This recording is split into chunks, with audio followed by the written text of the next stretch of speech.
13 tribes, like the phoenix from the ashes I rise. You'll never kill me cause my soul won't die. You'll never hide me cause my light's too bright. We eat the conscious mind, not prisoners of the hive. We channel the divine, our family we must find. Before they reach that time and place us back in mind. So come on, take this ride. Come on and take this ride.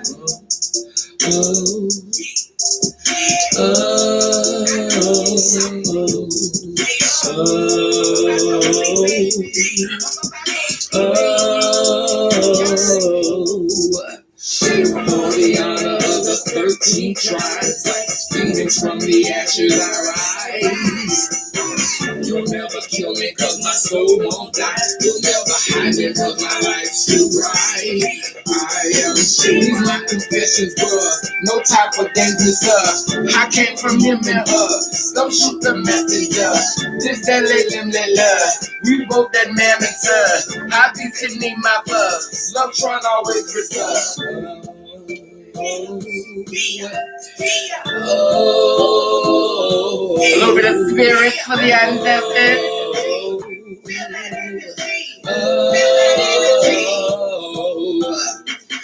For the honor of the 13 tribes, like the phoenix from the ashes I rise. You never kill me cause my soul won't die. You never hide me cause my life's too bright. You came from he from she. Remove that S and C. Complete that trinity. Come on and set me free. Collide that egg with C. That's how they summon me. The 2K1 make 3. Goes on infinity. I am a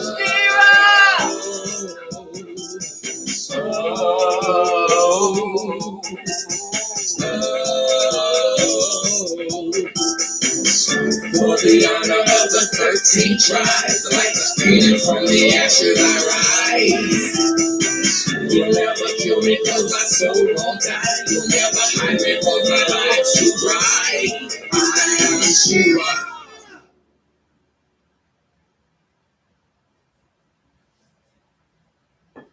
Oh.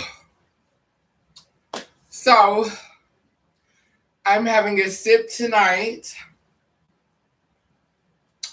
And I was going to do this live last night. And I was full last night. Like, I was really, really full. But I said, I'm glad I didn't do it last night because I probably would have said a whole lot of stuff I regretted. How's the weather in the Big Apple? Oh, it's snippy. It's really cool. It's starting to get there. We're starting to get, you know, starting to get, baby. Yeah, got to warm up, baby. Got to put on the full armor, honey. We getting there. But this is Sinaya. Okay, hey, baby. But yeah. So this video I'm gonna talk about a lot of stuff, and there's gonna be some name dropping. In a minute, I have to go and get my tea. But you know, I just feel like, you know, for Trans Remembrance Day or for this day that we honor, you know, our sisters and our brothers and our siblings who were taken from us, you know, by senseless violence and ignorance. I feel like it's important to give a little bit of my testimony and why this work with LELIMLELUR has been so important to me. Now, for those of you who don't know what LELIMLELUR is, I say it a lot, but I'm gonna say it again. It's actually in this picture right behind me. You can't see the LELIM because it's written in pink, and the blue is kind of like canceling it out. But that's LELIMLELUR, and the heart actually represents the 5-point star in my art. Actually represents masculine and feminine energy together. And I don't call it the 5-point star of David. I call it the heart of balance. So when you are working with both of these energies, you're moving in full balance. Now, LELIMLELUR is bigger than being gay. It's bigger than being LGBTQIA. It's bigger than that because LELIMLELUR, anybody can be LELIMLELUR. You don't have to be trans. You don't have to be gay. You don't have to be queer. You can actually be heterosexual and cisgender and be LELIMLELUR. LELIMLELUR is just about acknowledging both your mother and father inside of you. So that just means I'm whole and I acknowledge that I'm masculine and I'm feminine. I acknowledge that, you know, I am my foremothers and my forefathers. And we understand that we all rock this combination differently. So how you honor your foremothers and your forefathers within yourself may not look the same way as it may look in me. So LELIMLELUR is a bigger construct. It's a bigger umbrella. It's so I can still identify with the trans community because trans can go under the umbrella LELIMLELUR. So this is why this work was so important to me because okay, so when I first started doing the work in the trans community, I was really focused on Black trans because I felt like nobody was telling our stories, nobody was saying anything about us. But as I continued to do the work, I started to realize that I was having tunnel vision, and I was focusing on one particular group, and other people were starting to feel alienated. And I had to remember, I have a mother who's cis and heterosexual. I have a father who's cis and heterosexual. I have partners who I'm with who are cis and whatever sexual. So I was dealing with so many cis people and so many people who were not trans. I could not be a part of a spirituality or be a part of something that felt so exclusionary to all of these people that I loved. And I wanted my spirituality and how I show up in the world have always intersected and ran parallel. Like my spirituality was corrupted. I feel like a lot of our spirituality is corrupted.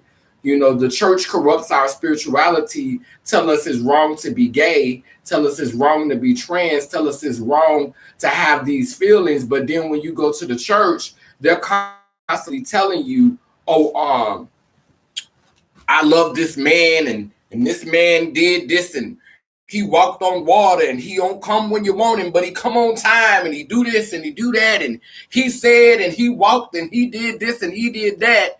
And they sit in church and they worship a man and then get mad at you for being born with a penis and loving a man. Why wouldn't I love a man? Y'all talk down on women. Y'all don't have no respect for them in the church. Y'all blame them for everything. And then y'all turn around and y'all worship a man. So how can you blame me for loving men? It's kind of hypocritical. It's confusing.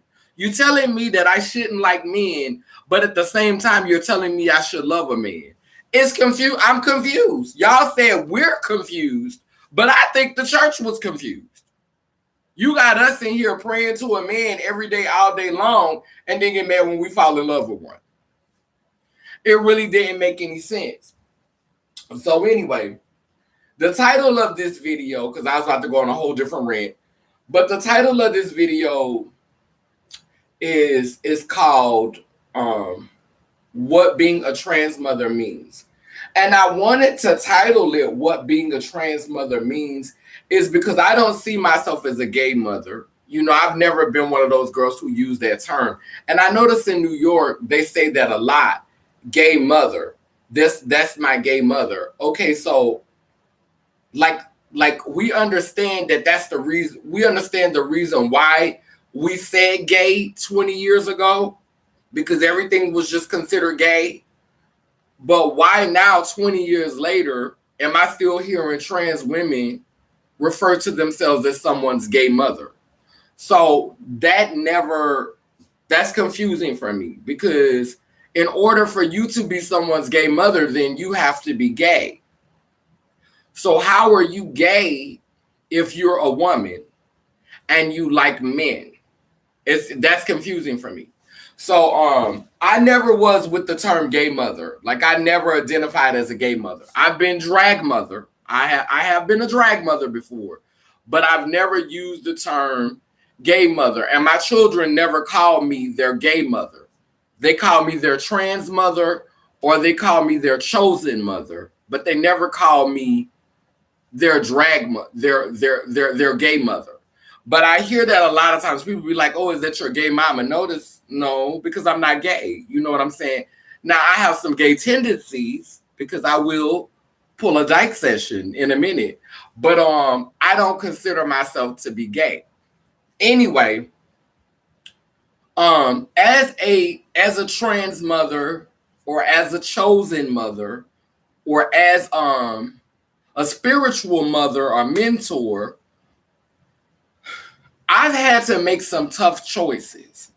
And those choices regard being in a place to be able to say what's more important, being able to continue to grow and to learn and to evolve in my spirituality and my understanding of self so that I can be able to open a door for those who are coming behind me so that I could be able to be a light and be a guide to others? Or do I just take this good cushy job where I'm making this good money and this good pay and go to the side and stop my growth? Because see, once we get comfortable, we stop growing.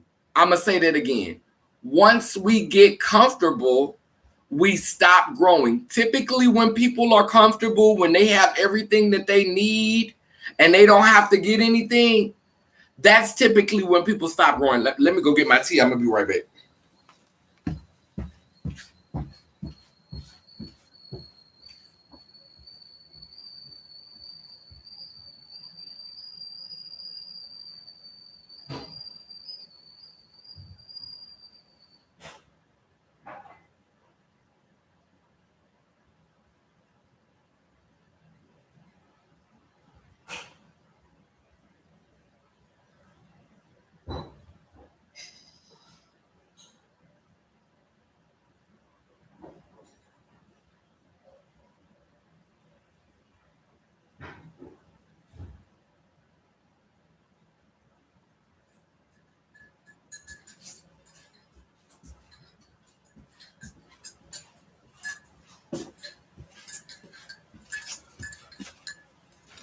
Okay, so typically when people get comfortable, they stop growing. So a few years ago, right after I had my sex change, so I had my sex change in 2014, and at the beginning of 2015, I got offered a job working for the state.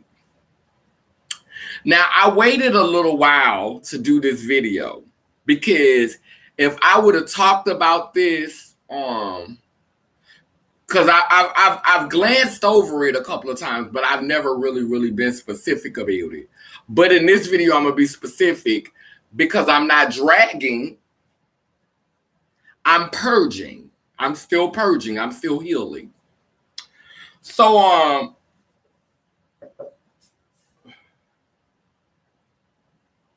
the state had got like $7 million. I think like $7 million for the trans community. This was, well, it wasn't for the trans community, but the trans community was one of the components that they wrote the grant for. And that's one of the reasons why they got the large amount of money. Because during that time, 2014, 2015, a lot of people were shelling out big bucks for the trans community. Like it was money, like Crescent Care got some money, the state got some money. They were giving money towards trans initiative. I mean, major dollars were going into the trans community. Now, because I had been at the forefront of the work, one of the girls on the front lines, when they come looking for the gatekeepers, I was one of the ones that they scooped up. So I was able to rally up some girls, and they were able to extract some data through a workshop, and get some information on the girls. And I got paid $200, and each one of the girls that I got to come got paid $50. Now that was a drop in the bucket compared to what the state got. But then I wind up getting a job down the road. So I guess that was their way of saying, okay, we're not going to be totally greedy with this money. We're going to think of at least one of the community members. But this was the gag. Okay, so when I got the job, I had platinum hair. I was wearing some short platinum hair. And I didn't go to the job with the short platinum hair. I didn't go to the job with the short platinum hair because I knew, this Louisiana, people old fashioned. So I didn't want to cause a scene. I didn't want to draw a lot of attention to myself. So I wore a black bob wig over the blonde hair. And it was so funny because while we were at lunch eating, you could see a little bit of my blonde hair coming through the wig. And it was one of my, somebody from the gay community. His name was Michael. He had got me, basically got me the job, him and his partner Earl. Now, when I first met Michael and Earl, they weren't really good at pronouns. They were calling me, like they accidentally called me he when we first started hanging out.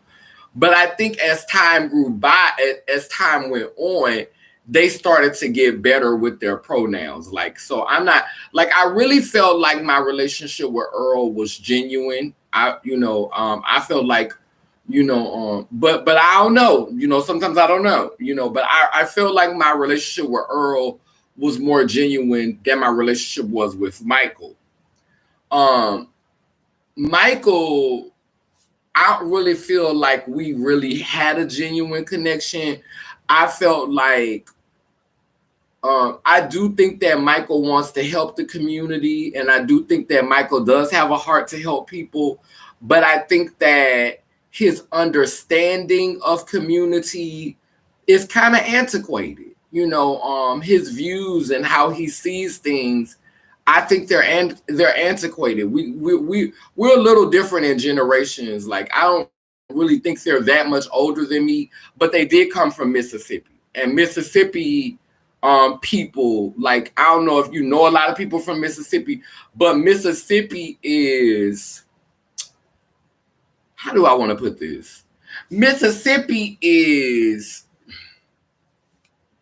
how do I want to say this? Mississippi is not as progressive as Louisiana. I'm just going to say it like that. So they are implants in Louisiana from Mississippi, and Mississippi tends to have a more old-fashioned, just they do a lot of things old-fashioned, almost like Black conservatives. Like it gives you very conservative. And I'm not against conservative parties. I'm not against conservative people. One of the things that I like about Louisiana, is racist as it is, and one of the things that I like about Mississippi, is racist as it is that we conserve, you know what I'm saying? We conserve the ways that things were. We try to, and in conserving, it helps to keep things intact. You want things to remain nice. You want things to have a certain level of decorum, a certain level of class, a certain level of etiquette. So I get conserving some things. I get being conservative to a certain degree. But at a point, it becomes a detriment to our evolution, for me. And so when I worked for the state, even though Michael would never say this, I just feel like for them, trans is just another way to say gay. You know, I think a lot of gay men don't see trans people as any different. They just think that we're gay men playing dress up, you know. And they're not gonna say that because it's not proper, it's not adequate, it's not right to say, you know. It's not like, if you say that, they'll wear you out. So they can't go on record of saying that, but you just know how people think. And so there are some gay men who really don't see us as women, who really don't see us as what we say we are. They're just going along because what can they do to stop it? Like it's a bag in the trans community. Being trans is where the bag at, you know, it's where the bag at. So if you sit up here arguing, you gonna mess around and miss your bag, you know what I'm saying, trying to hold on to your views. So basically, you can think that we men, because trans is just another way of saying that's a man. Let's just go ahead and keep it real. Trans is just another way of saying that's a man. Or if you female, that's another way of saying that's a girl. That's not a real, like, that's what gay people, a lot of gay people here, especially conservative gays. Conservative gay people, when they hear trans, they hear that's a man, that's a woman.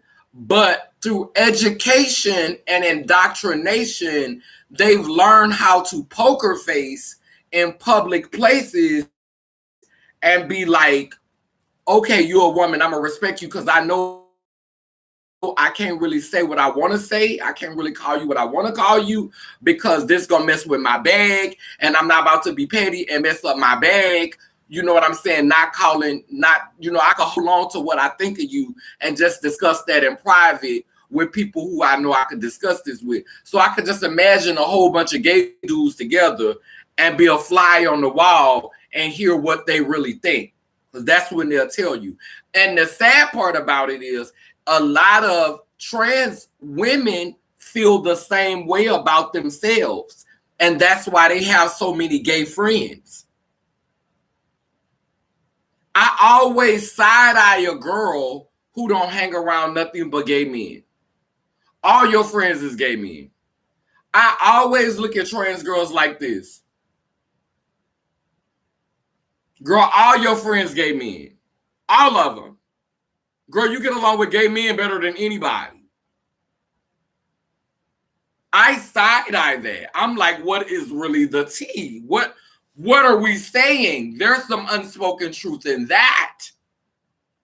Girl, you hang around all these gay men, girl, really?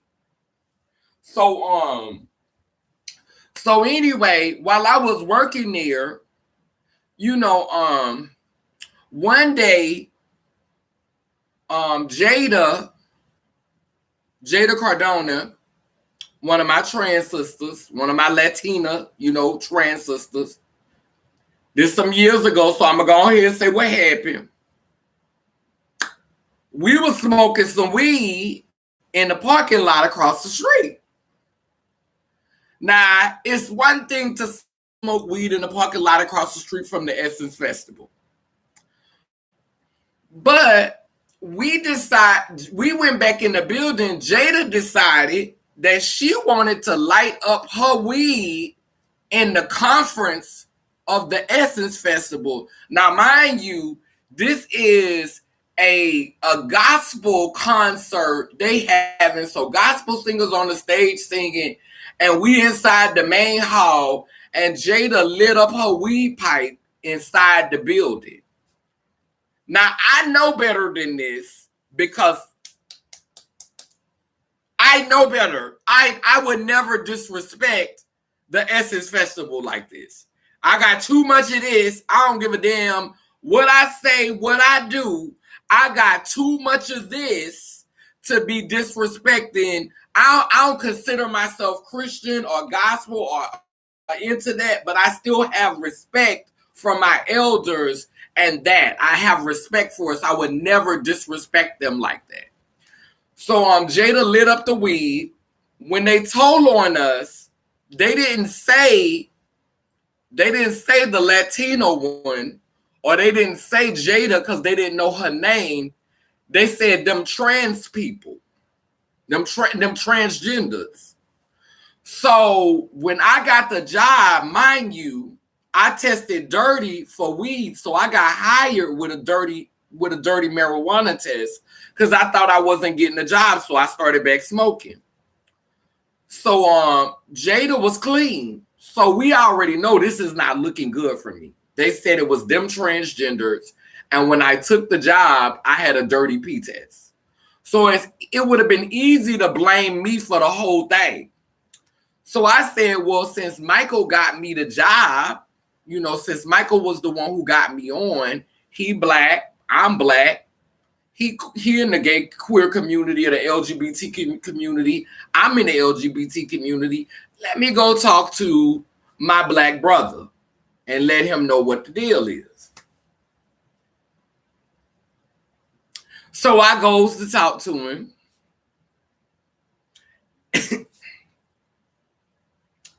And he grinned in my face like everything was fine.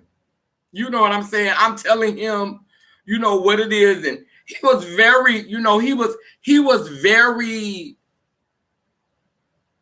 very calculated with me. Like that, he was very calculated. Like he didn't give me too much. He didn't let on to how he was going to deal with things. He let a few days go by.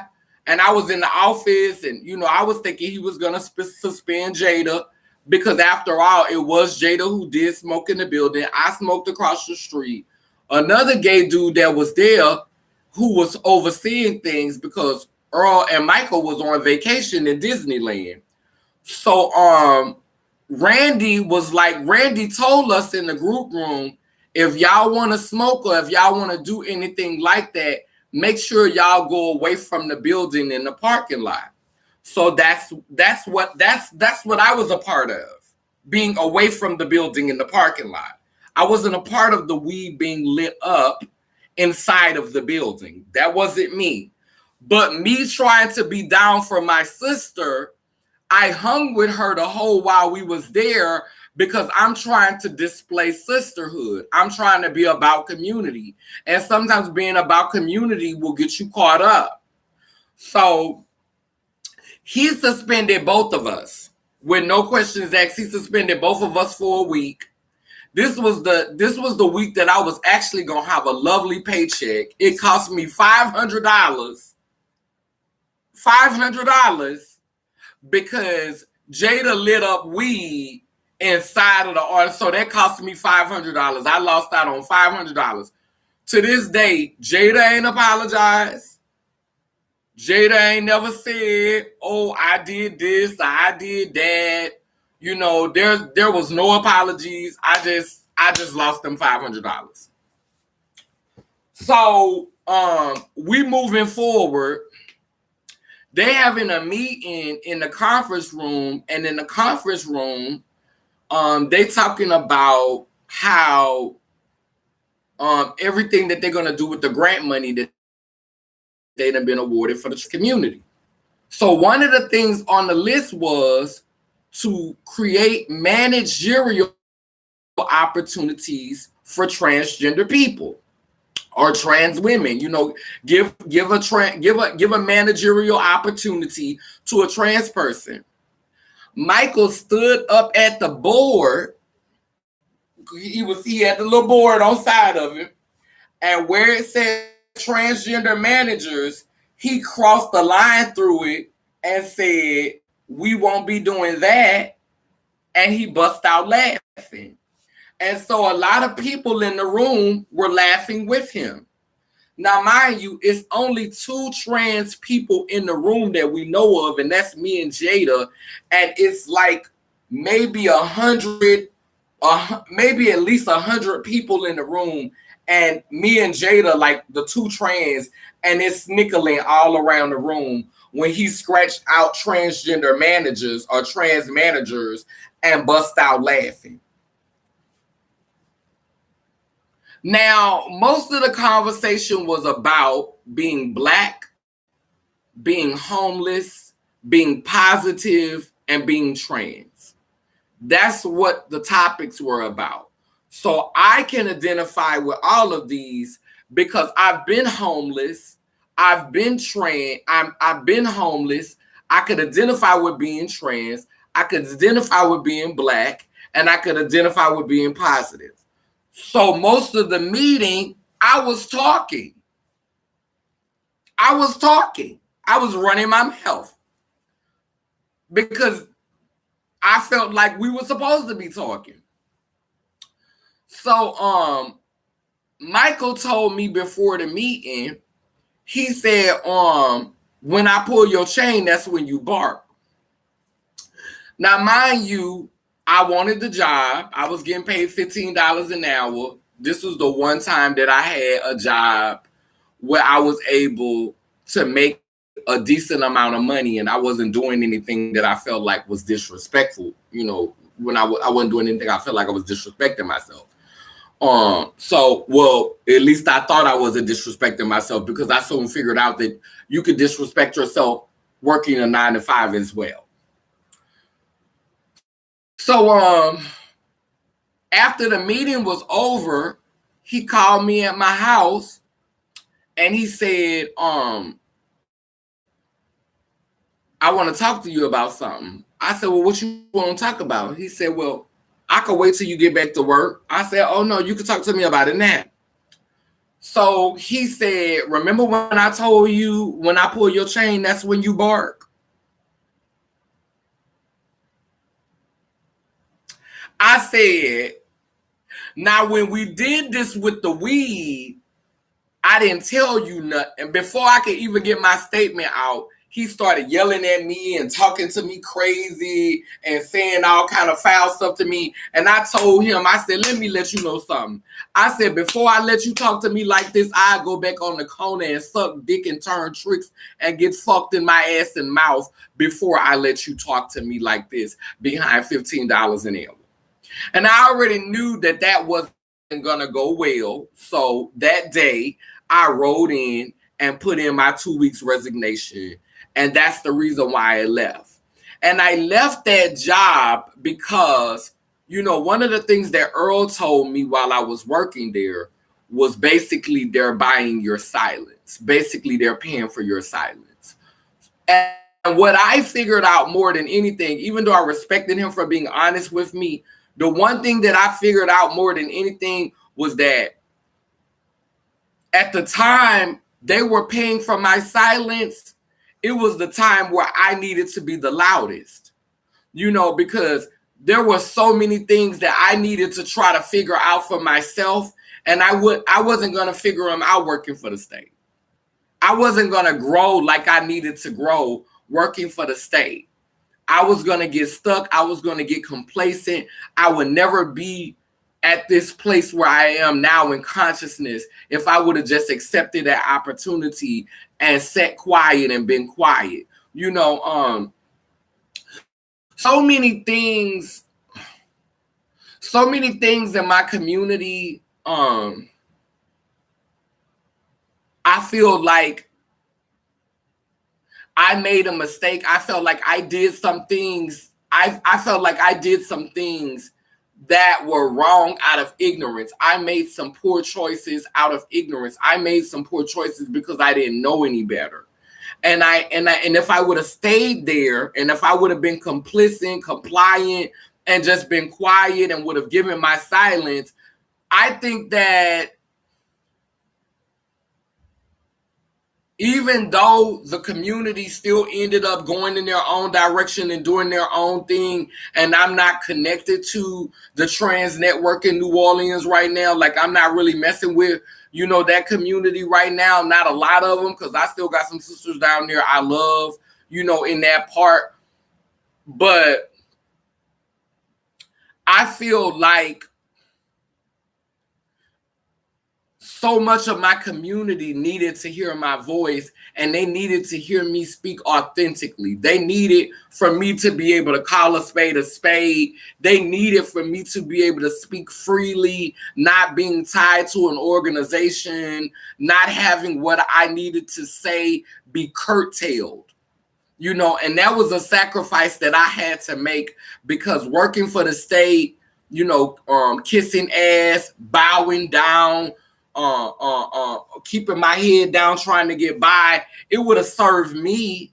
But 9 times out of 10, I would have been so miserable. I probably would have been getting high with the money. I probably would have been smoking crack with the money. I probably would have been snorting cocaine with the money. Because when you're doing something that you're not, when you're not happy with yourself, when you're not happy with what you're doing, you could have the most sickening job and be making the most sickening coins, and you will find a way to mess up every dime you get. And so that's what I felt like for me, because I wasn't in a good place mentally, emotionally, or spiritually. What was the point of having the money? Because the money wasn't going towards anything that was helpful. No shade to Jada, but Jada kept the job longer than me. She was at the job for like 2 years. And before she got the job working for the state, she was doing lovely. It wasn't until she started working for the state that things started falling apart for her. 2 years after she had been at the state, she lasted longer than me. They erased me and gave her the credit for being the first trans person who worked for the state, when really, honestly and truly, we both got hired at the same time, a Black girl and a Spanish girl. But by the end of her stint working there, the humiliation that she suffered and where she was, I'm not going to speak all about what she was doing behind the scenes, but people who know her personally, there was a tremendous decline. There was a tremendous decline that happened while she was working for the state. That job took her through. And it's something about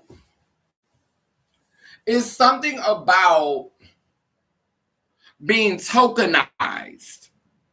Because a lot of the girls in the community, they call themselves mother.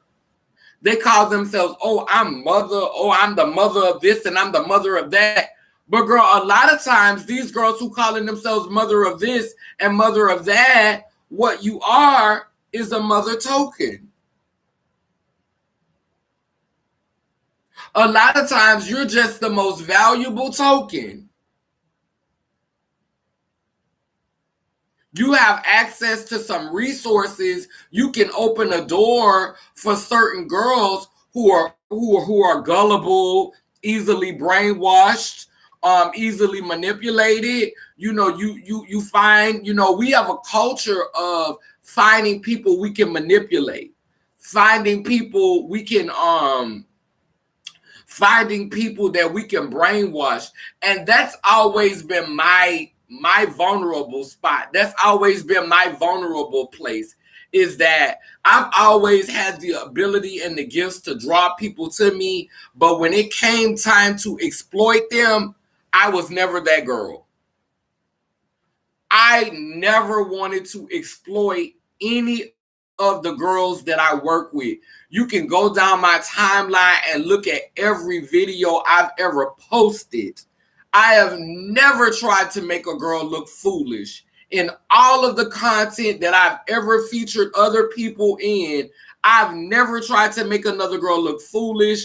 I've never tried to make her look desperate. I've never tried to make her look needy. That's not how I want to depict trans people. But that is where the money is. Sad stories. Sad stories. That's where the coin come in at. Telling a sad story. They want to hear about your heartaches. They want to hear about your trauma. They want to hear about your tragedy. They don't want to know about your triumph and your resilience. Ain't no money in that. And so the reason why I've never been able to capitalize off of my community is I was never able to partner with Caucasian people who had positions of power and who had the connections and be in line with exploiting a girl and making a girl look like a bum, or having to tell a sad story, or girls always sitting around looking like one of the founding fathers. Because this is one of the things that I notice about the girls in Louisiana, and this is no shade. It's only maybe one or two girls in New Orleans you will see in front of the camera who is not giving you founding fathers tease. But most of them girls down there will throw on a straight wig. And I'm not saying anything wrong with straight wigs, because I will wear a straight wig every now and then.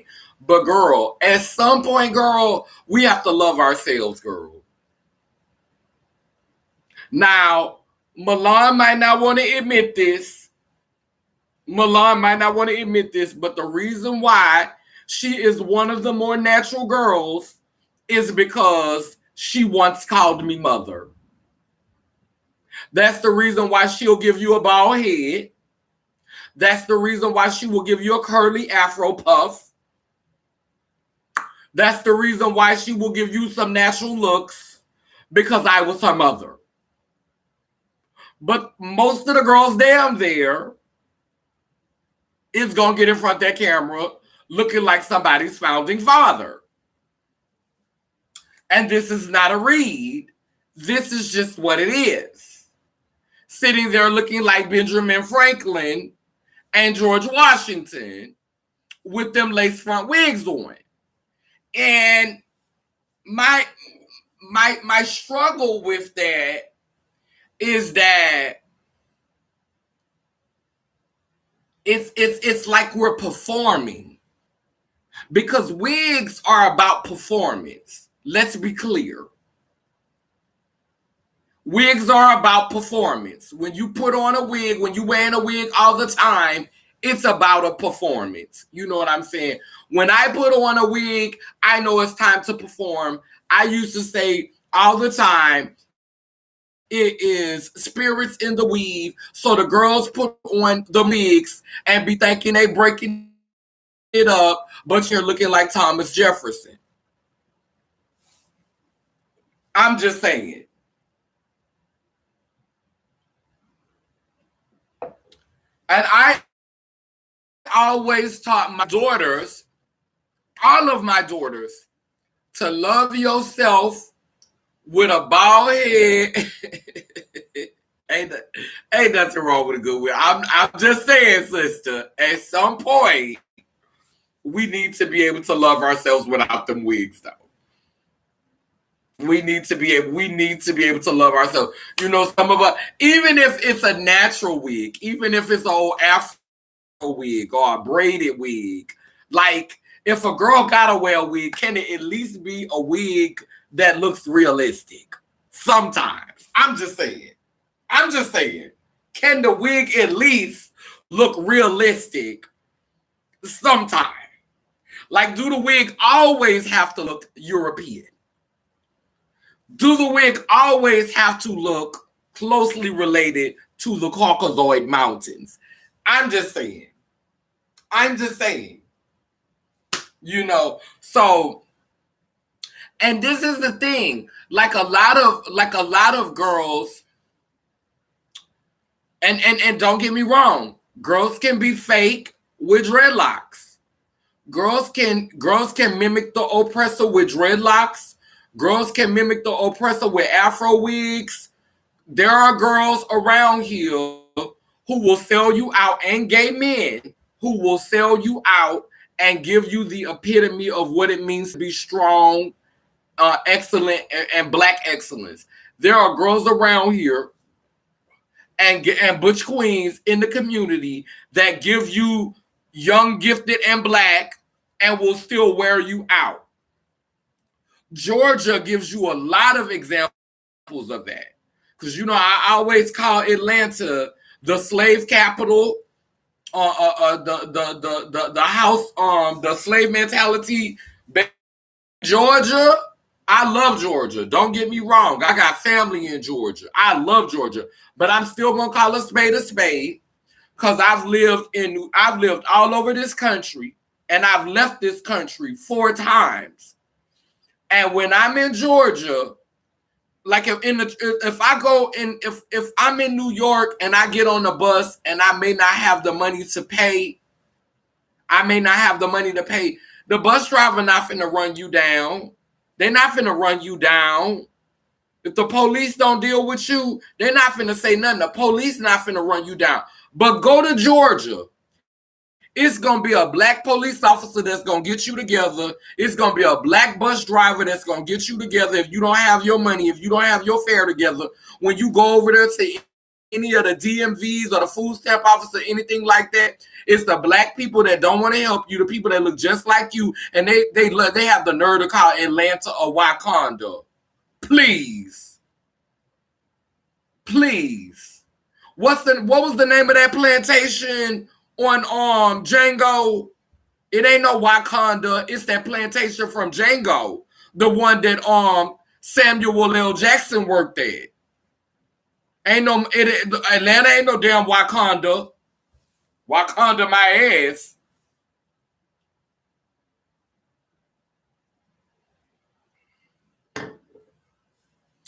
And black people will be there.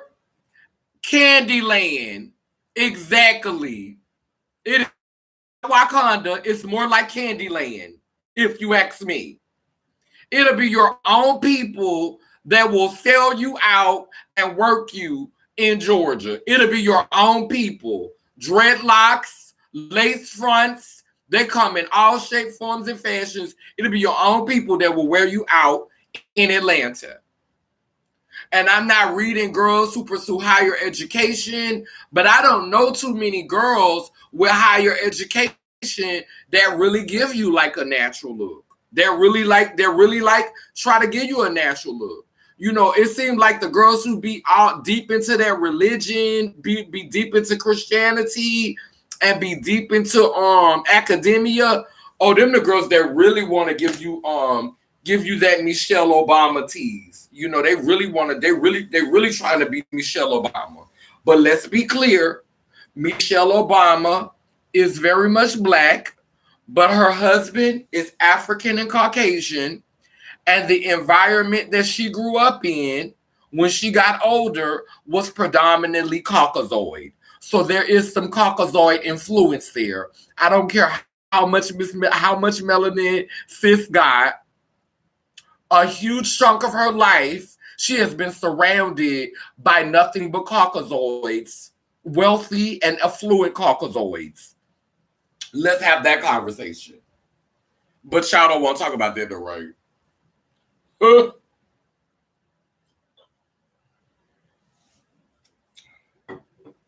husband is half Caucasoid, and she has been surrounded by Caucasoids a good portion of her adult life. And when they was in that White House, honey, okay, bougie colored. So we have to ask ourselves, what is it that we're really channeling? And that brings me back to the topic of the video, what being a trans mother means to me. Then I have to add in what being a black trans mother means, what being an aboriginous, indigenous, queer, deeply melanated trans mother means. And I have to embody all of that. Yeah, every now and then I will throw on a straight wig for y'all. I will throw on a wet and wavy wig for y'all, but that's not my legacy. That's not my signature look. Y'all know my signature look is either my bald head. My signature look is probably more so my bald head. Now I'm starting to wear hats more. So, you know, it's starting to be like I like to wear the hats that look like crowns. I like to give that. So this is starting, my signature look is changing, you know. But my signature look is always something that is culturally connected to how I see myself. You know, I don't think that Black people really have culture. I think that, culture for us is spades and barbecue and things like that. Like I don't really think we have I don't really think we have a culture. I think that we're still establishing culture now, and I think that a lot of our culture is going mainstream, and so that culture is really not exclusive to us, because once your culture goes mainstream, then your culture belongs to everybody. And I'm not saying that the culture that I express cannot be expressed by Caucasian people. I'm just saying I don't really see white people doing this. I'm just saying I don't really see Caucasian people looking like me.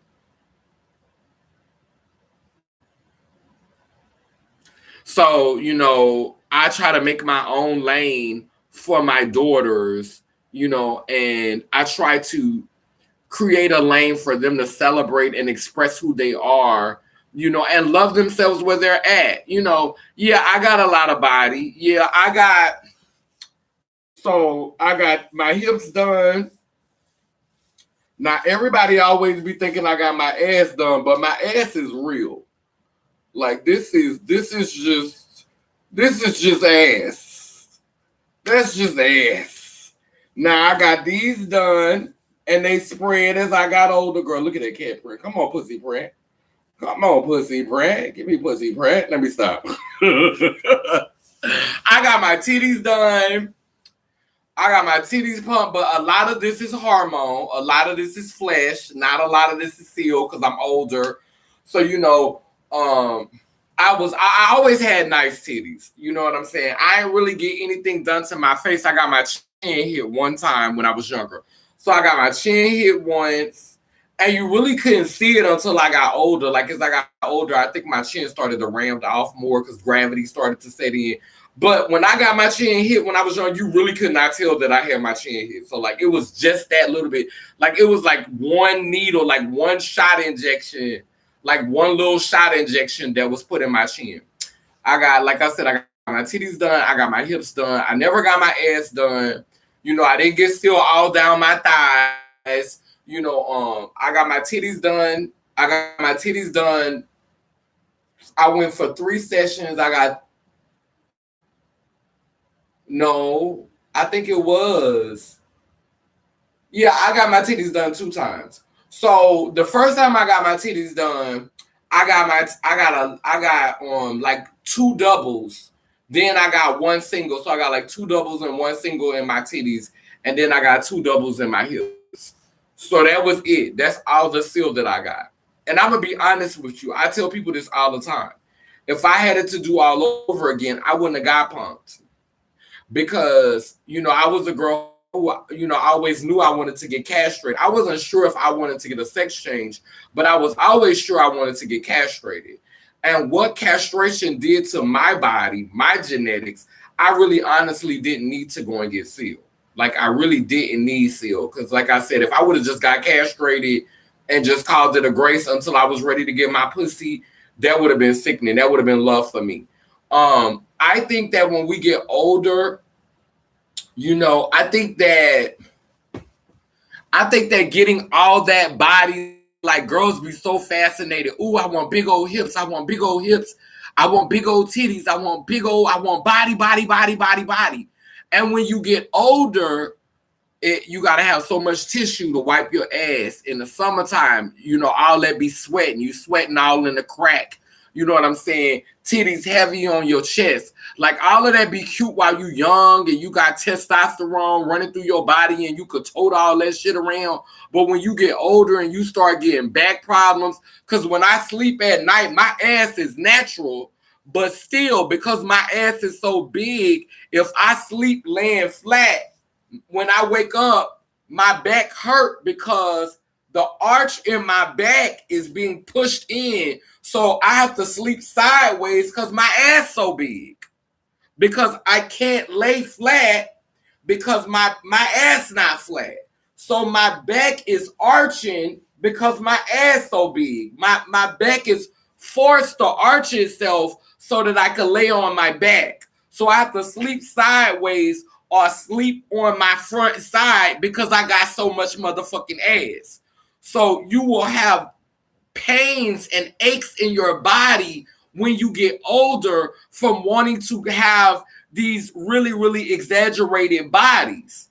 You know what I'm saying? And then in the wintertime, silicone it gets cold because if especially if you don't have a lot of meat on your bones to cover the seal. So the seal is not like living flesh. So it will be cold. So you'll be cold in your hips, cold in your ass, cold in your titties, and carrying cold because the silicone is not generating heat like the rest of your flesh is. It's not keeping up with your normal body temperature. So getting all of that body is cute when you young because it's, oh, I'm breaking it up. Look at me. I got all these titties, hips, and ass. But when you get older, you regret that. I really honestly did not want Milan to get all that body. And I couldn't tell her not to because it would have looked like I was hating because she looking at me and she said, well, you got all this body and it doesn't matter if your ass is natural. You still fine as fuck. Mama, you hating on me. You don't want me to be fine like you. So I couldn't tell her not to get the body. I had to support her in it. And the truth be told, she'll have more body than that if her cousin wouldn't have passed away. Because she was going to go and get some more body. But her cousin passed, and it was like, oh, I'm stopping now. And I'm so glad she stopped. I'm so glad that she didn't get any more body because she could have been the one to go. It could have happened to her. She could have died. She could have passed away. You know what I'm saying? That body be cute when we young, but that body, you'll pay for that body when you get older. I think that girls should always, like if you don't want to get castrated, if you don't want to get a sex change, don't do that. But still don't go crazy with the silicone. Girl, fuck what these haters say. These girls out here trying to peer pressure you and make you go get all that body. Girl, go and get you one double in your titties. Girl, take you some hormones and massage your breasts, girl, and sit down somewhere. Girl, go and get you one little double in your hips, girl. Push them little boy pockets out. Push them little boy dents out, girl, and sit down somewhere, girl. Because when you get older, you will be able to manipulate your body. If you don't always feel like being objectified and always feel like having somebody look at you with lust, you know, and you may not want to look cunty all the time. You may want to be able to change forms because I like to look androgynous. I can't do it right now because I'm so thick. But when I slim down, when I get down to like right now, I'm a size 16. When I get down to a size 10 or a size 7, because I can get down to that size, my titties get smaller and my hips and my ass get smaller, and I could wear boy clothes and give you like stud and trans man tees because I don't have a lot of silicone in my body. Like right now, yeah, girl, it's giving you body, girl. It's giving you curves, it's giving you body. But because most of this is my body, I can lose the weight and I can make it look, I can see if this was all seal, then I would be messed up. Because no matter how much weight I lose, them titties still gonna be the same size. If this was all seal, no matter how much weight I lose, this ass still gonna sit out like this. No matter how much weight I lose, like my hips always gonna sit out. I'm always gonna have a little curve. But when I lose weight, everything compacts and it becomes smaller. And so if I don't want all of that attention, I don't have to get it. That's the problem with having a whole bunch of seal and a whole bunch of body work. You can never change your shape unless you go and get that shit scraped out of you. You always gonna have big old hips. No matter how small you get, your waistline gonna get smaller, but you still gonna have a gang of hips. Your legs might get smaller, but you still gonna have a gang of ass. You still gonna have a gang of titties. Because that motherfucking seal ain't getting no smaller. That seal gonna be the same size for the rest of your life. And you don't want to go and get that seal scraped out, because a lot of times when girls go and get that seal scraped out, that shit don't always go the way you want it to go.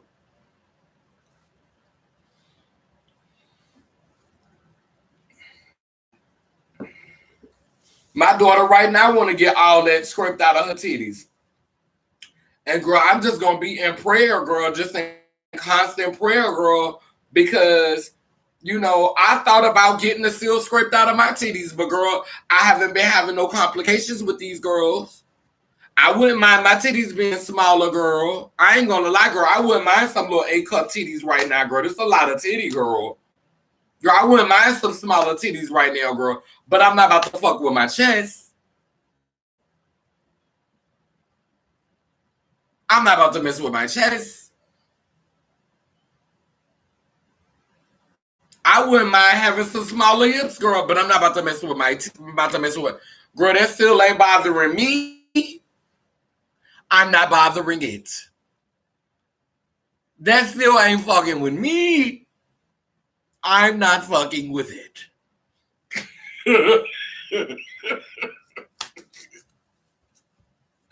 But I will say this. People get sealed all down in their thighs. Yes, they do. Watching your story has helped me. Yeah. So, I mean, just make more, girl, people get sealed in their calves. People get sealed around their feet. Girls, I know girls who was getting sealed in their arms to get the cuts out their arms, girl. And the thing about silicone is, as you get older, it starts to travel. If you have too much of it, it won't sit still. The seal won't sit still. It won't sit still. You hear me? So I try to I'm a body girl, you know what I'm saying? And the only time I'm not a body girl is when I starve myself. But most of the time I'm a body girl. I was a body girl before I got work done. I've always been a body girl. That's what I always was. Oh, she fine. Oh, she got body. Oh, this, that. Like, you know, people always treated me like I was a body, you know, and that's one of the reasons why I started to talk and I started to do content and all of that, because I didn't just want that to be my legacy, you know, me being body. I wanted people to know that I actually had a brain. I actually had thoughts. I actually have a mind. I'm not just a body. You know what I'm saying? So I've always been a body girl, but I'm not just a body girl, you know, and I celebrate girls who don't have a lot of body. I love girls who can, you know, who can give you versatile.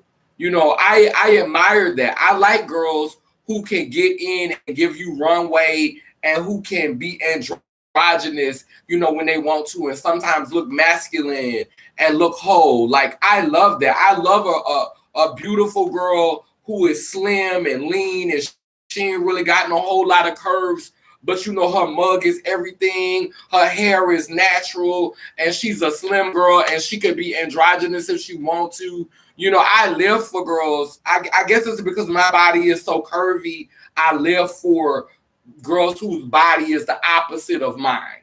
You know, my daughter is very slim. My daughter is very, you know, you think now.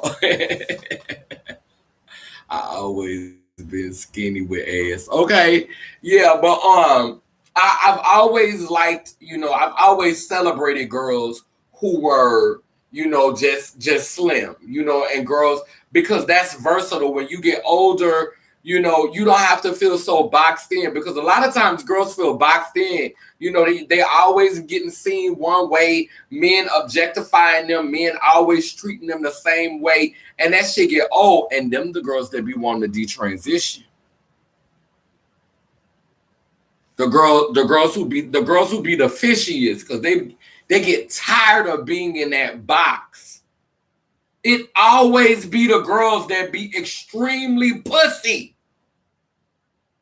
Look at some of the girls who have detransitioned. It always be the girls that be body, the girls that you never would have thought. Like, girl, how did you even manage that, girl? Girl, this girl over here detransitioning with all this body and all these titties and all this ass, girl, and you want to be a boy again, girl. What is going on, girl? And girl, I could never go back to being a man because first of all, I was never a man, girl. If I was ever to start presenting more masculine, y'all wouldn't be able to say, "Oh, she going back to being a man." Girl, I started my transition when I was 13 years old, girl. Ain't no going back to being no man, girl, because I was never a man, girl. She's presenting more masculine. That's what y'all could say. She decided to present more masculine. They're presenting more masculine. But girl, ain't no going back to being no man, girl, because I was never a man. I've never been a man, girl. I'm a manifestation queen. I was never. Ain't no going back to being no man, girl. I was never that. I've never been that. They gag me when they be like, girl, she went back to being a man. Girl, she was a man? Girl, when did she start her transition? She going back to being a man. Girl, what? Going back to being a man? How you do that? So you must have started your transition like Caitlyn Jenner, girl. You must have started your transition when you was a grown man, girl. She went back to being a man. Oh, okay.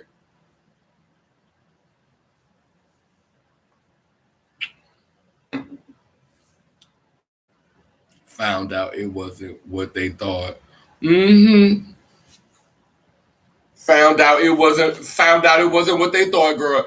And girl, I mean, girl, it be the fishiest, girl, it be the girls that be around here slaying, girl. The girls that be around here giving you all kind of life, girl. You be looking at them, you be like, all right, girl. This girl is beautiful, girl. This girl is breaking it up, girl. And then the next thing you know, oh, she went back to being a man. Huh?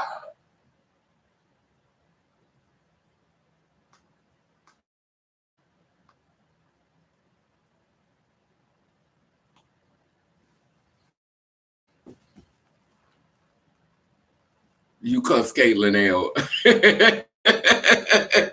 Yeah, girl. It's like I cannot see myself. I cannot see myself. Just like even at this point, like I've thought about, presenting more masculine. I was talking to one of my girlfriends the other night, and she was telling me she almost detransitioned this year. And she was talking about how she felt like she had created this persona for herself, and it was materialistic and it was all about the money. And she was trying to escape. She was trying to escape that identity that she had created for herself. Like she was just this being that was all about money and all about wealth and all of it. And so, she wanted to escape that. So she was ready to detransition because she just couldn't handle the identity and the persona she had created as a woman. And this is why the work of LELIMLELUR is so important again. Because a lot of us don't fit into the construct of womanhood. And we have to figure that out on our own.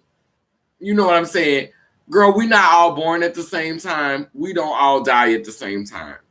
We all come here together, and we probably not gonna all leave here together. So we not gonna all get there at the same time. So I'm being thoughtful of girls when you get your pussy, and girl, you feel like, well, girl, I got this pussy now, girl. I still feel whole, girl. I still feel like I'm my mommy and my daddy. I'm still not fitting into this binary. I'm still not fitting into this construct, girl. I thought when I got my pussy, girl, I was gonna give biological tease, girl. When girl, biological don't always give biological tease, girl. So LELIMLELUR is necessary for when you done everything to try to fit into the box, and girl, you still ain't fitting into the box, girl. And you depressed now because you don't fit in the box. You depressed now because you're not giving this idea of what it means to be a woman. You know what I'm saying? And also it shows how we connect with, heterosexual people and cis people. You know what I'm saying? So if you never fit into the box, girl, LELIMLELUR. I'm whole. I'm my mama and my daddy. I was talking to this dude last night, girl. And when I was talking, girl, he said, "You sound like a man." He said, "Why you sounding like a man?"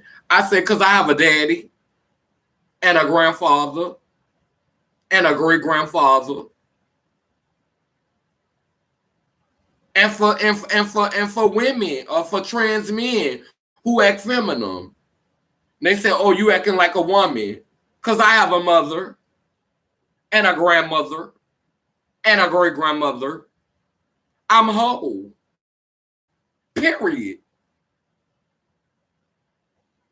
Like, you would think that trans would have equated that for us and that trans would have been this wholeness, but so many trans people detransition because they got sucked into this idea of transness as a binary identity, because that's what the machine promotes. It promotes binary trans people.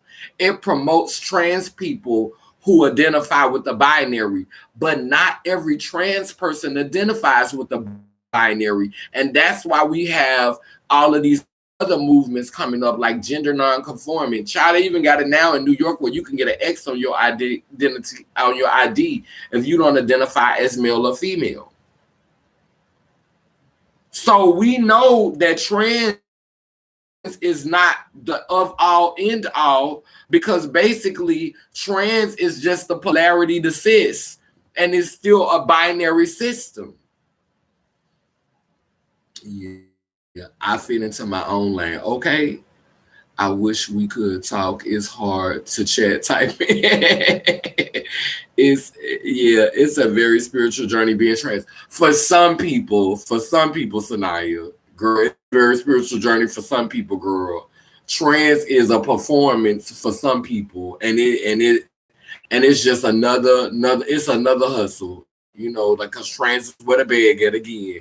The only women in my family have deep voices, so I really don't care.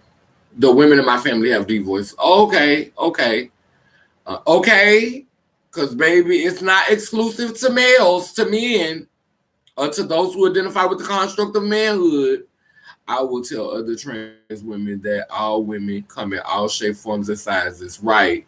It promotes, right. It promotes, okay, the whiteness. Trying to fit into these constructs, honey, because baby, blackness is so vast. It's so many different ways to be a black woman. Girl, it's so many ways to be a black woman. Girl, a black woman can look like anything, girl. I'm so serious. Girl, you could be a black woman with a mustache on your top lip, girl, with hair growing out your chin. But we've told our black women and our black feminine beings that that's ugly because massa don't approve of that. We've read black females for looking the way that they look. We've read them and shamed them and put them down because we was seduced by the box. We were seduced by RuPaul drag races. We were seduced by the Raquel Welches and the Elizabeth Taylors. We didn't want to be like black women when we were growing up because we didn't think black women were pretty unless they were black women like Diane Carroll, like black women like what's her name, the one who played the Good Witch and the Wiz.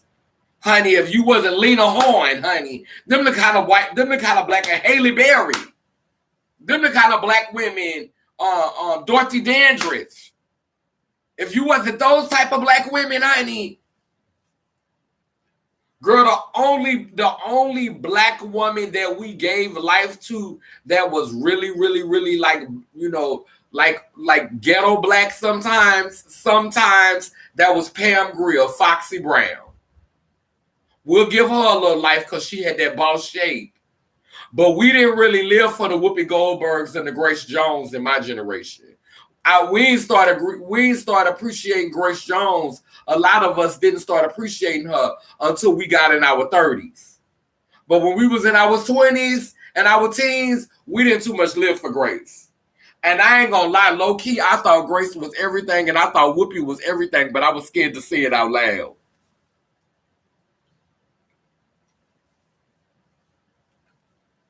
Too busy trying to be like RuPaul, talking about you better work, you better whitewash, you better whitewash, you better look like a white woman. That's what RuPaul should have been saying. Not you better work, you better whitewash. I just want to be whitewashed. Don't be throwing no shade. I just want to get paid. Don't be throwing no shade. I just want to get paid like a white woman. Yes, honey.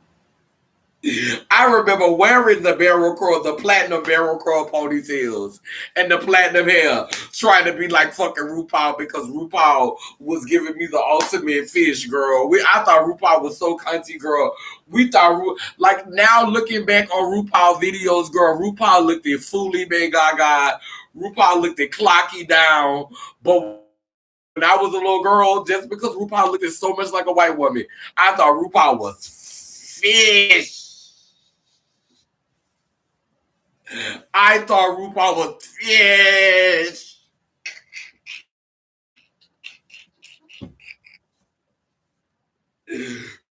Girl, RuPaul was clocky boots, girl.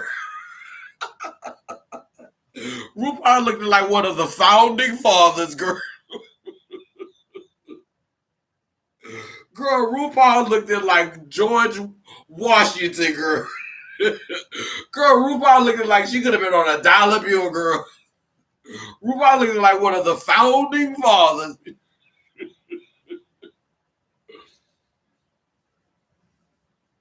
But I thought RuPaul was cunty.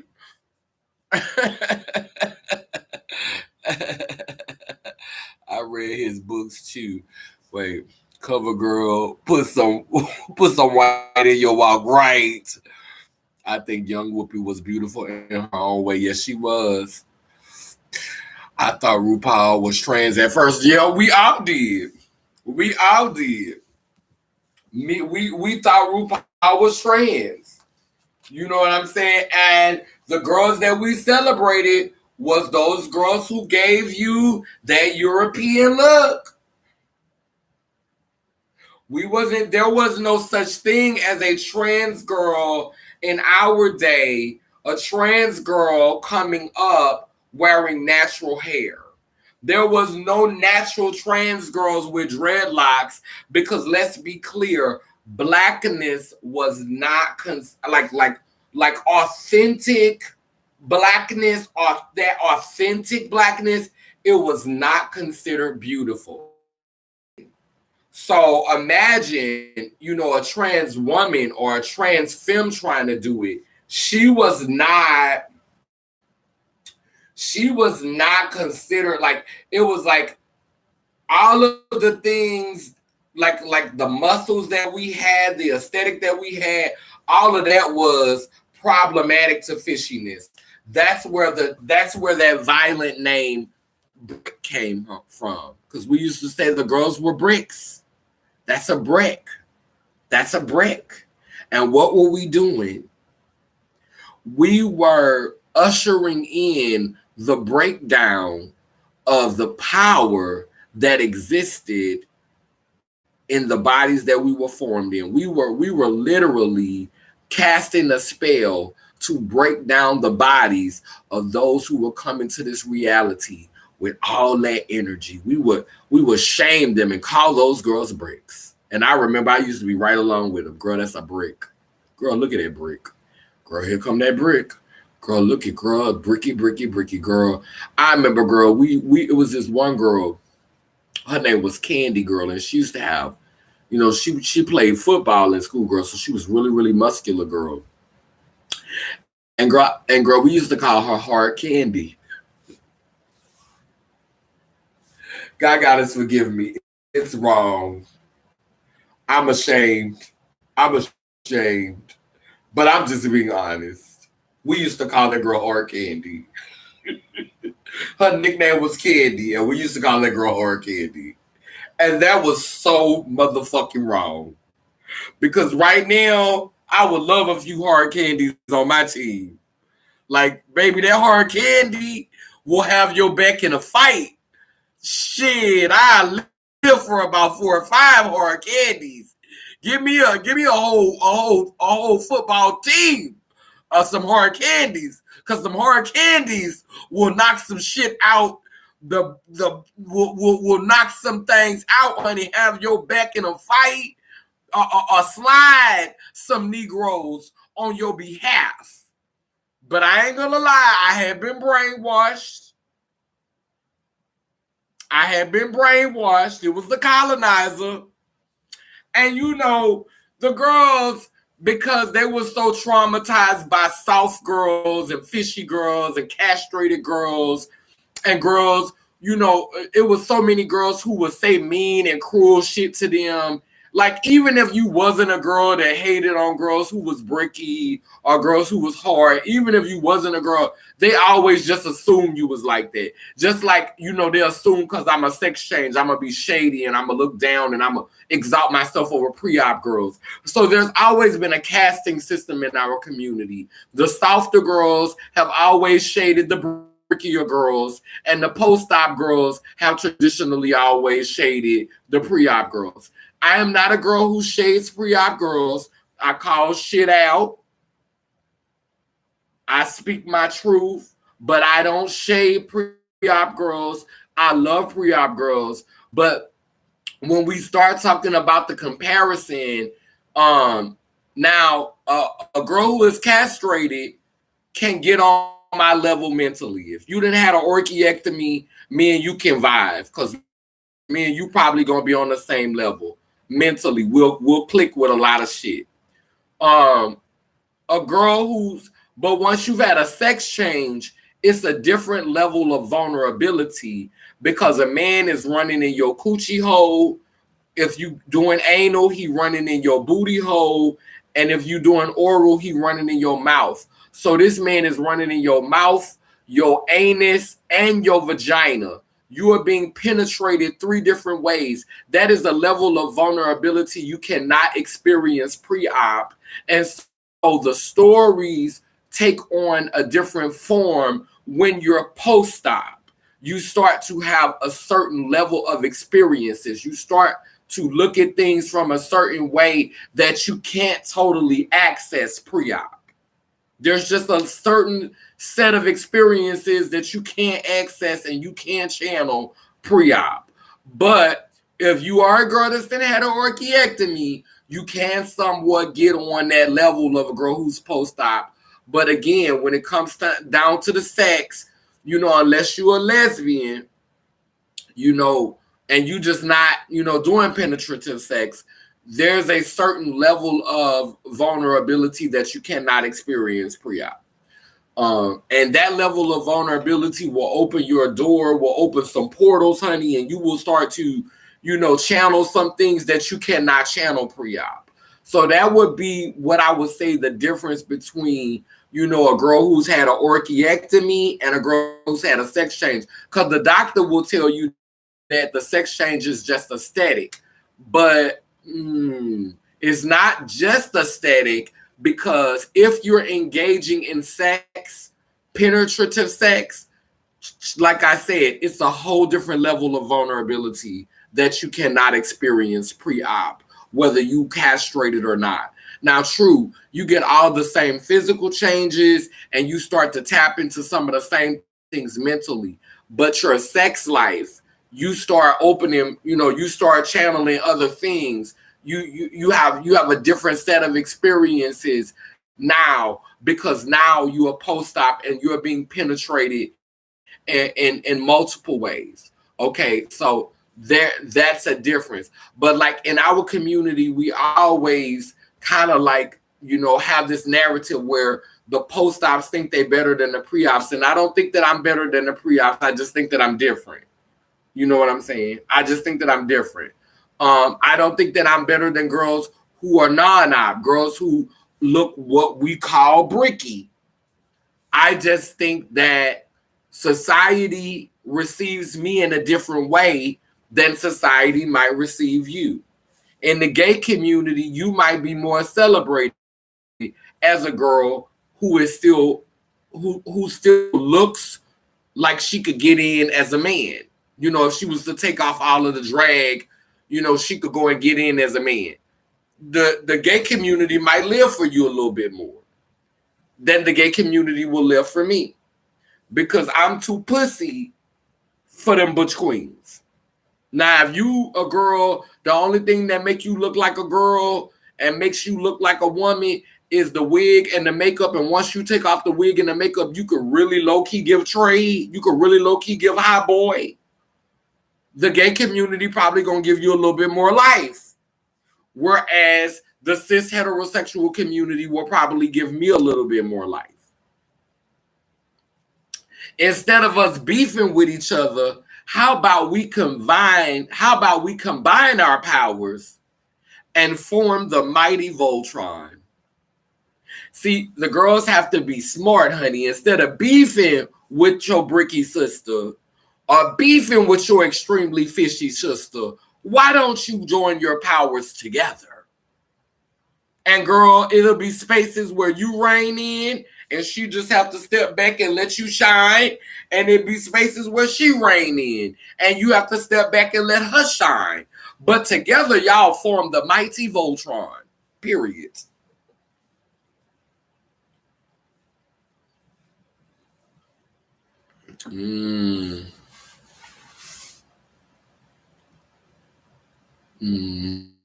Wait, I always assumed it was because I was softer and prettier.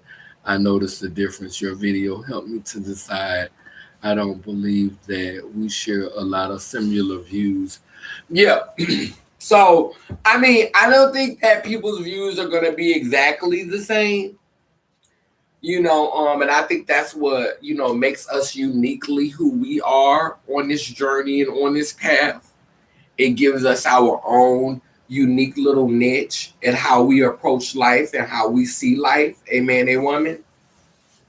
But yeah, so I think I've kind of like rambled a lot on this video. I'm still working on the Patreon and I'm still working on the mailing list. I've been doing volunteer work this week. It's been Transgender Awareness Week. So I've been making my rounds, paying homage to our fallen ancestors, who are warring for humanity. They're out here on this battlefield fighting for our humanity. So, which is why I needed a little cocktail tonight, just something to help me just mellow out. Because, girl, even though, I move in a way that doesn't always have me as close to the fire, I'm very empathic. So I feel a lot of things. And so I do, self-medicate sometimes just to help me not think too much, just to not be so heavy, because I process stuff. And today when we went to, that thing, it was really, really sad. I shared the story on my Facebook. I did some video on my Facebook. We took some pictures on my Facebook, me and my daughter, and I've been having to share those memories and just kind of like sit with that. And that's kind of why I wanted to do this live. And this live wasn't the most focused live. And I probably said some things in this live that will offend some people, but charge it to my head and not my heart. I wasn't trying to be mean. I wasn't trying to be rude. I always say I'm not going to always have sugar for you. Sometimes it's going to be some lemon. Sometimes it's going to be some vinegar. It's not always going to be honey. I'm not that girl that's always going to have honey for you. I'm the LELIM and the LELIMLELUR. I'm the let him, the let her. I'm whole. I'm chaos. I'm order. I'm sunshine. I'm rain. I'm dark and light. I'm bitter and sweet. I'm all of those things. And, because of the things that I've been through, sometimes I could be a little bit more bitter. And I'm okay with that. Maybe in my next incarnation, I'll be a little bit more sweet. But this is this life. This is what you got right now. Amen, a woman. So, yeah, I just want to be honest. I want to document things. I want to be truthful. I love Milan. I love her to death. I love her to life. I wish her well. I wish her the best. Sometimes I have a little jaded moment or a little bitter moment, honey, and I might flash out and say some stupid fuck shit. But I love her. That's gonna always be my daughter, whether she want to admit it or not. I invested a lot into her, and I'm happy, that she's able to sustain herself and that she's thriving. Also, with Earl and Michael, I had to unfriend them. I had to unfriend and block both of them. But I don't wish them any harm. I don't wish them any malice. But I don't have to tote these stories to my grave. I don't have to die with this. I don't have to not talk about this. I waited long enough. They're thriving. Earl got his PhD, and I think Michael might have his PhD now. Both of them doctors. What is it? What is gonna hurt for me to share my story? They got PhDs, practically running, a beautiful legacy, beautiful stories. What does it hurt for me to share my truth? You're not finna be walking around here with a smudge free record. You know what I'm saying? No, boo. This is what happened. This is how it went. I love Jada down to the ground. Nothing that I said in this video was not the truth. I'm not around here trying to do PC and make perfect legacies for y'all, because problems are not solved by pretending there was never one. Let me say that again. You don't solve problems by pretending there was never one. That's what's wrong with Black people now. We love talking about what Caucasian people have done to us, but let's talk about what we do to each other. I can take responsibility for my fault in things. I can say where I dropped the ball, where I erred, where I missed the mark. I have a whole YouTube channel and a whole Facebook sharing stories about where I dropped the ball at, the mistakes that I've made, the things that I could have done better, how I might have self-sabotaged. But a lot of people that I noticed on social media, Earl and Michael, for example, you never really see in any of their posts where they take accountability for some things that they have done. It's always them calling other people out. That's why I had to stop following them, because there were never moments of transparency. It was always like they were teaching and they were elevating others. Sweetheart, you got problems. It's things wrong with you. You don't always get it right. You're not doing everything right. You're not the standard. You're not the model. You're not Black excellence to everybody. So my problem with and this is with a lot of Black gay men, like, it's so much ego that you're always looking at yourself as the healer and the person coming to correct the situation. But how about talk about what you do wrong? Talk about some of your mistakes. Talk about how you've erred. Talk about how you've missed the mark. Be more personable and personal and reflect and share what's going on with you, and stop trying to critique everybody else. Let's hear about how you manage to overcome some things that you were struggling with. And that's what I need from a lot of Black people, and I don't see it. We always see Black people on social media critiquing other people and talking and other races and talking about what other races need to do and how other races need to fix themselves. But what about you? What are you struggling with? What are your challenges? What are your issues? Be more transparent. Be more vulnerable, because your community can benefit a lot more from that than they can benefit from this false perception of you.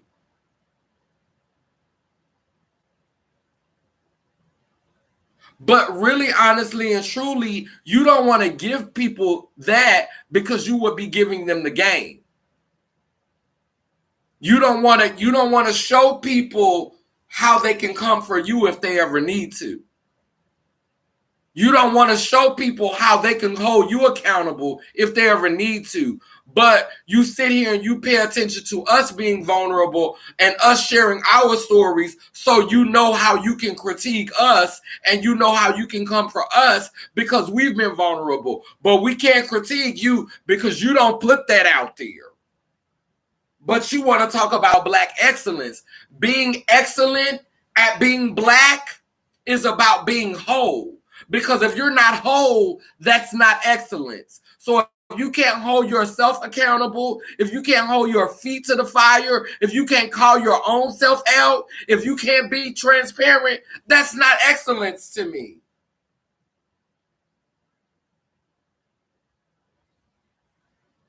That's not excellence.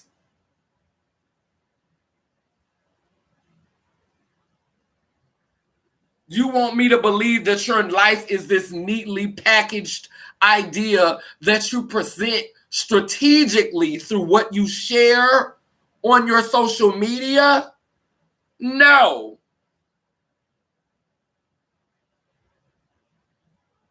No.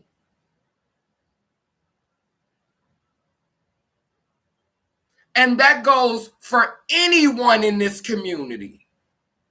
That goes for anyone.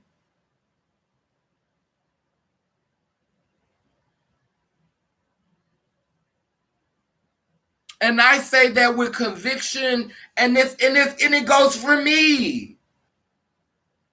I hold myself to the same standard. I'm vulnerable in front of y'all. I'm authentic. I get butt naked in front of y'all. Maybe not all the time physically, but emotionally and spiritually, I lay vulnerable and I get butt naked, and I allow myself to be judged. I allow myself to be critiqued. I allow myself to be called out, and it hurt. But guess what? I become stronger as a result. And my grandmother always said, what doesn't kill you will make you stronger. You can't call yourself community if you're not really sharing who you are with the people that you claim are your community. If you're presenting an illusion of who you are, you can't really say that you're a part of community. You're a fraud. You're an op. You're a spy.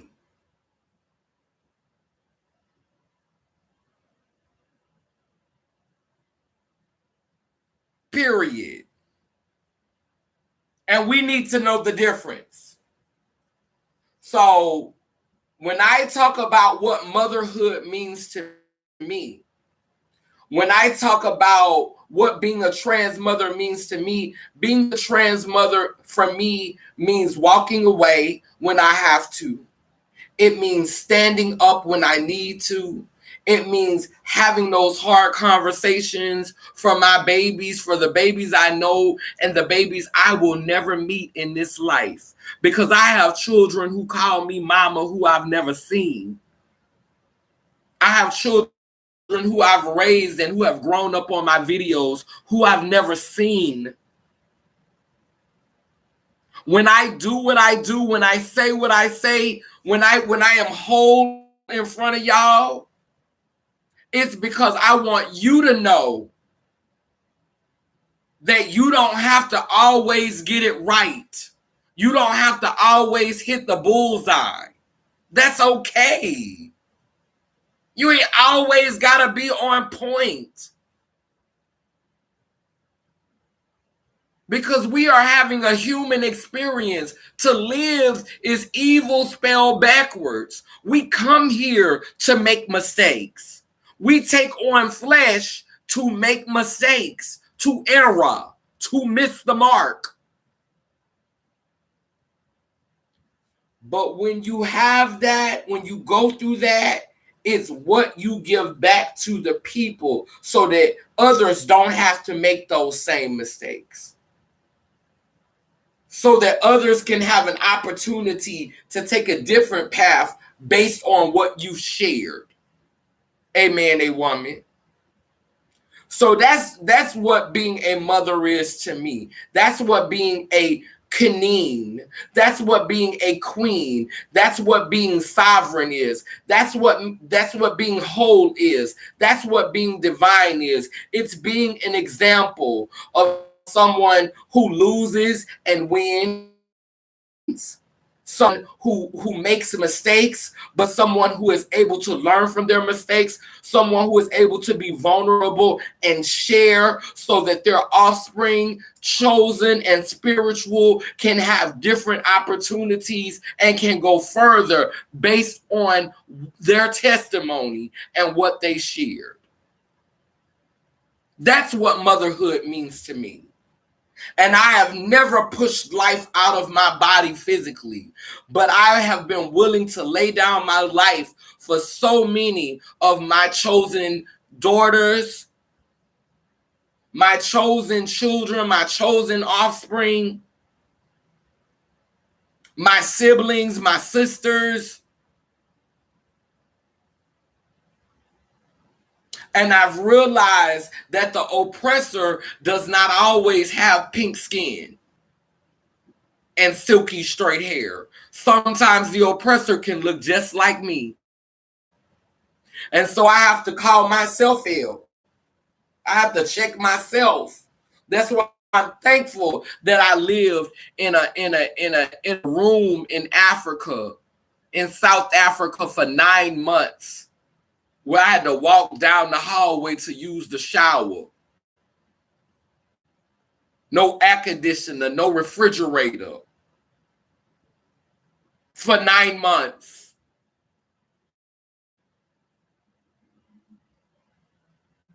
No central air and heat. For 9 months. And it was my choice.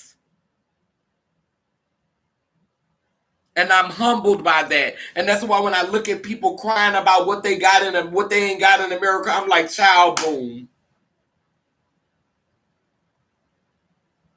I saw real poverty when I was in Africa. And those people aren't broken up like we broken up here.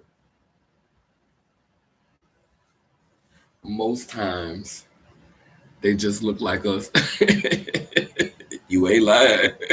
No one is above reproach. You right. You better say that you a wise little girl. I see that. Hold on. Let me light this candle because I ain't finna hold y'all too long. Child, I let my tea get cold, running my damn mouth. I done broke every candle in this room. All of my candles fell off. All of my candles fell off my table, girl, and every last one of them broke. I broke this one. I broke this one. The only one I ain't broke is this one, but the what you call it? Well, the ones out there on my altar not broke. But all of the ones that I use in here, Shell, they all fell off the table at one time, girl. I broke all of them girls at one time.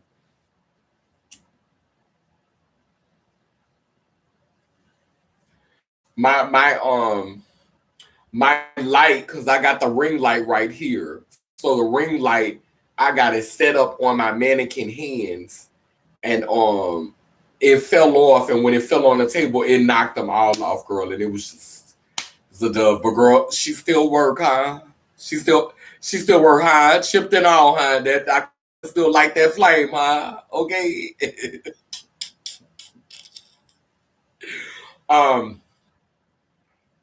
We light this candle to guide home our ancestors who have transitioned this realm today and every other day since we've been away from our altars. We thank you for their light, for their example, for their being, that we might better understand ourselves. We thank you for their sacrifice, whether it was knowing or unknowing, on this battlefield, because we are on a battlefield. We're not on a battlefield like the soldiers with dog tags going out there to fight a war for this country. We are right here on the front lines on American soil fighting for our humanity. And each year we lose soldiers and warriors to this battle for our humanity. And so I just want to take this time to acknowledge the lives of our fallen brothers and sisters and siblings who have perished transition to be reincarnated, I want to thank them. I want to acknowledge them, and I want to celebrate them in this moment. As I blow out this candle on the physical plane, it will grow stronger on the spiritual plane, and it will burn so brightly that it will guide them to the next part of their journey. And the fires will be stoked until the time is now, and we need that flame for ourselves to protect us against whatever may come. Amen. A woman, LELIMLELUR. I acknowledge past, present, and future, the true Trinity. Down but that I say cool, it keeps spinning and turning. Iangani, Iyanko, Kalukalo, which means I am a child of God, goddess. And if I am, you know you are. Love y'all. Yes, she did get the job done, Sanaya. Period.